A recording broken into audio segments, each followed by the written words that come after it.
नमस्कार। पुनः मैं आपके सामने हूँ। कुछ अंतराल के बाद इधर बहुत सी व्यस्तताएं थी, अतः थोड़ा सा एक तरह से व्यवधान हुआ, लेकिन मुझे लगा कि आपसे रूबरू होना चाहिए। आज मैं आपके सामने उपस्थित हूँ और टॉपिक होगा कोविड-19 अपॉर्चुनिटीज एंड चैलेंजेस। इस विपत्ति काल में जो स्थिति पैदा हुई है उससे क्या क्या संभावनाएं जागृत हुई हैं और क्या क्या एक तरह से कह सकती चुनौतियां हैं हमारे समाज में। खासकर भारत की बात मैं करूंगा और स्पेशली अगर उससे और थोड़ा आगे बढ़ूंगा तो मैं पूर्वोत्तर उत्तर प्रदेश, बिहार, झारखंड इस तरह के कृषि प्रधान क्षेत्रों के बारे में आज बात करने जा रहा हूँ। पहले तो हम सोचते हैं कि चुनौती ये वायरस के कारण जो आपत्ति काल है इसके पीछे रीजन क्या रहा। आप जानते ही हैं मनुष्य की लालच। उसे लगता था कि पूरा ब्रह्मांड उसके लिए क्रिएट हुआ है। भारतीय सनातन संस्कृति ने कभी ये नहीं सोचा था कि सारी दुनिया उसके लिए बनी है। उसे तो ये सिखाया गया था कि दुनिया का हर प्राणी उसी के बराबर है, उसी के समान है। धरती हमारी माता है और उसने चूंकि सबको जन्म दिया है, चाहे वो कीटाणु हो, चाहे पशु हो, चाहे पक्षी हो, चाहे जानवर हो, चाहे जंगल हो, चाहे नदी हो, चाहे वायु हो, चाहे मनुष्य हो, सब एक माँ के जाए हैं। तो सबको एक दूसरे का चिंता करना होगा, एक दूसरे की इज्जत करनी होगी, एक दूसरे की रक्षा करनी होगी। तो कहने का मतलब ये प्रकृति जो बना है ये बना है संतुलन पे, और संतुलन पृथ्वी, आकाश और उसके बीच में जो जगह है इस ब्रह्मांड में, उसमें जो इसमें रहने वाले प्राणी हैं, इसमें से अगर एक भी कष्ट में आएगा तो ब्रह्मांड असंतुलन में आता है और परेशानियां होती हैं। तो हम लोग हर तरह से परेशानियां क्रिएट करने की कोशिश करते रहे हैं। शाकाहार जो एक बहुत बढ़िया चीज थी उसको छोड़कर लोग मांसाहार की तरफ बढ़े।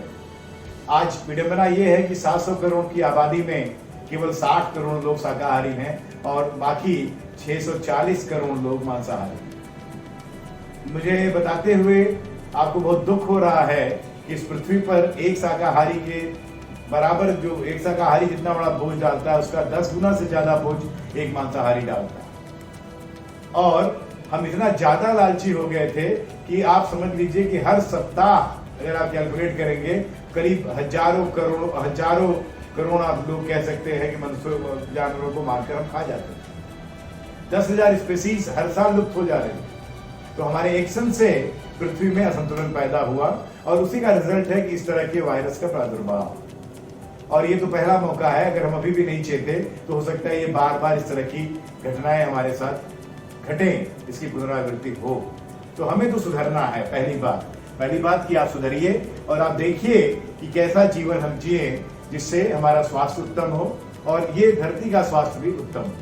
हमें धरती के स्वास्थ्य का भी उतना ही ख्याल रखना है जितना अपने स्वास्थ्य का ख्याल रखना है। तो मैं अनुरोध करूंगा कि आप शाकाहार की तरफ जाएं, आप व्यायाम की तरफ जाएं, आप पुराने ऋषि परंपरा में जिस तरह लोग भारतीय रहते थे उसकी तरफ जाने की कोशिश करें। एक तो पहली बात होगी। दूसरी, अब क्या क्या परिवर्तन हुआ इस कोरोना के कारण। आप देख लीजिए कि लोगों का निकलना, घर से निकलना बंद हो गया है। तो पोस्ट कोविड भी अगर हम बात करें तो बहुत दिनों तक लोगों को कॉन्फिडेंस नहीं होगा और एक जगह से दूसरी जगह जाना, व्यापार करना, प्रवासियों का माइग्रेशन, ये सब एक कठिन परिस्थिति होती है।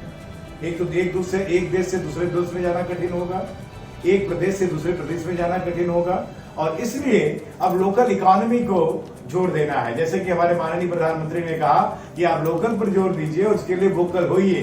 तो ये समय है, ये सोचना है। देखिए, टूरिज्म इंडस्ट्री को बहुत ज्यादा परेशानी आने वाली है, तो इसीलिए क्या करना है, क्योंकि कोरोना काल एक तरह से इस तरह का काल है जो आपको स्वास्थ्य के प्रति चेतता है और दूसरा स्वच्छता के प्रति चेतता है। तो आप बंद कमरे में शायद ज्यादा लोग एक साथ बैठना नहीं शुरू करेंगे।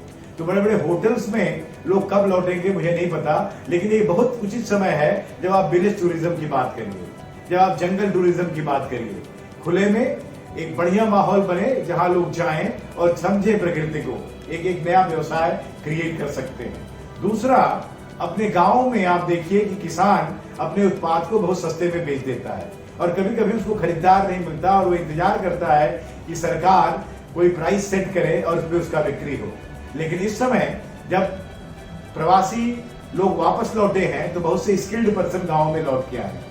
तो अगर इस तरह कुछ काम हो कि हमारा किसान उत्पादित करे, हमारे स्किल्ड जो ह्यूमन रिसोर्स है जो गांवों में लौटे हैं वो उसको प्रोसेसिंग करें और शहरों में रहने वाले पढ़े लिखे छात्र, चाहे वो आईआईटी के हो चाहे IIM के हो, उनके साथ जुड़ें और उनके उत्पाद को मार्केटिंग करें। एक ट्राई पार्टी अरेंजमेंट अगर कुछ ऐसा हो तो एक बहुत बढ़िया काम हो जाएगा। तो एक टूरिज्म का काम अच्छा होगा, विलेज टूरिज्म कह सकते हैं, जंगल टूरिज्म कह सकते हैं। दूसरा प्रोसेसिंग, आप सोचिए जो हमारे पुराने फूड थे जिसको हम भूल गए, जैसे कोर्स फूड कहते हैं, जैसे रागी है, बार्ली है, चिया है, इनके अंदर इतना ज्यादा न्यूट्रिशन है और ये इतनी हेल्दी डाइट है, लेकिन हम उसको छोड़ के वेस्टर्न फूड की तरफ जाते हैं। तो आप वेस्टर्न फूड को भूलिए और इनकी प्रोसेसिंग शुरू करिए। चिया का उत्पादन जब गांव में किसान करता है तो उसे 40 रुपया किलो मिलता है, लेकिन उसकी प्रोसेसिंग कर प्रोटीन सप्लीमेंट बनाया जाए तो 600 से 800 रुपया किलो बिकता है। उसी तरह रागी के बहुत से प्रोडक्ट बन सकते हैं। बार्ली 15 रुपया किलो जौ बेच रहा है किसान और उसकी प्रोसेसिंग करते हैं तो ओट्स कितना महंगा होता है। आप सोचिए, मैं कुछ रास्ते बता रहा हूं आपको। ये तो ट्रेड के तरीके बदलेंगे। दूसरा, जो स्किल्ड पर्सन लौटे हैं, अगर वो ग्रुप बनाए आसपास के गांव का और अपने गांव में एक तरह से नया मार्केट क्रिएट करें। अगर फर्नीचर के 20 प्रवासी वापस लौटे हैं जो उनकी कारीगरी उन्हें पता है, तो वो एक साथ बैठे अच्छे अच्छे फर्नीचर क्रिएट करें और अपने गांव के मार्केट में लगाएं। कहने का मतलब डिसेंट्रलाइजेशन करें, और जब उनका कॉम्पिटिटिव मूल्य पर जब वो उत्पाद देंगे तो शहरों से भी लोग वहां जाएंगे और उस उत्पाद को खरीदेंगे। तो एक तरह से डिसेंट्रलाइज मार्केट क्रिएट करने का भी एक नया युग आ रहा है। और आप सूरत ही क्यों जाएं, आप बनारस ही क्यों आए, आप जहां रह रहे हैं वहां एक ग्रुप बना के अगर टेक्सटाइल पर भी काम करें और उसको नेटवर्क बना के बनारस और सूरत जैसे मार्केट में भेजें तो भी एक नया काम हो सकता है। इस तरह के बिजनेस आपके सामने आए। Online teaching, online consultancy, online telemedicine, ये जो सारी चीजें हैं, ये नया तरीका होगा बिजनेस का।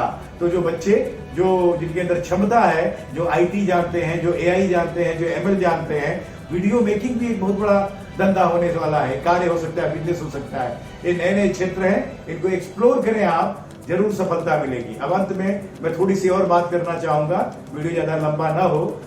कैसे एक गरीब आदमी अपना गुजारा करे, क्यों बार बार शहरों को भागता है, तो उसे पहले तो जिंदगी में महत्व किस चीज का उसको सोचना होगा। महत्व है शुद्ध ऑक्सीजन का, महत्व है शुद्ध जल का, महत्व है अच्छे भोजन का। इसके बाद थोड़ा कपड़ा चाहिए और शिक्षा चाहिए, इसके लिए पैसा चाहिए। थोड़ा प्लानिंग करिए। करना क्या है, अगर आपके पास एक झोपड़ी भी है तो झोपड़ी के पास आप 5 सब्जी तो लगा ही सकते हैं।